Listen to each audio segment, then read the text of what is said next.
কলকাতার আরজিকর হাসপাতালে নারী চিকিৎসক ধর্ষণ ও হত্যা মামলার রায় আজ শনিবার ঘোষণা করা হবে। আরজিকর কাণ্ডের ১৬২ দিন পর আজ দুপুরের দিকে শিয়ালদাহ আদালতে এই রায় ঘোষণা করা হবে বলে জানিয়েছে টাইমস অফ ইন্ডিয়া।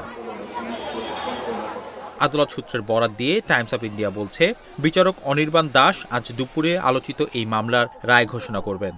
এরই মধ্যে নিম্ন আদালতে এই মামলায় ৫০ জনের সাক্ষ্য গ্রহণ করা হয়েছে। সাক্ষ্যদাতাদের তালিকায় নিহত চিকিৎসকের বাবা, সিবিআই এর তদন্ত কর্মকর্তা, কলকাতা পুলিশের তদন্ত কর্মকর্তা, ফরেনসিক বিশেষজ্ঞ এবং নিহতের কয়েকজন সহপাঠী রয়েছেন। গত বছরের ৯ আগস্ট আরজিকর হাসপাতালে ধর্ষণ ও হত্যার ঘটনা ঘটে। ওই দিন ভোরে সঞ্জয় রায় নামের সন্দেহভাজন একজনকে গ্রেপ্তার করে কলকাতা পুলিশ। এরপর সিবিআই ৫৭ জনের সাক্ষ্য গ্রহণ করেছে।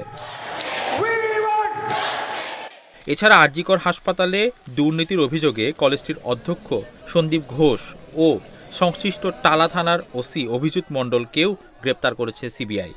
আরজিকর ধর্ষণকাণ্ড প্রকাশ্যে আসার পর কলকাতা জুড়ে প্রতিবাদের ঝড় উঠেছিল। মুখ্যমন্ত্রী মমতা বন্দ্যোপাধ্যায়ের পদত্যাগ দাবি করে রাস্তায় নেমেছিল হাজার হাজার মানুষ।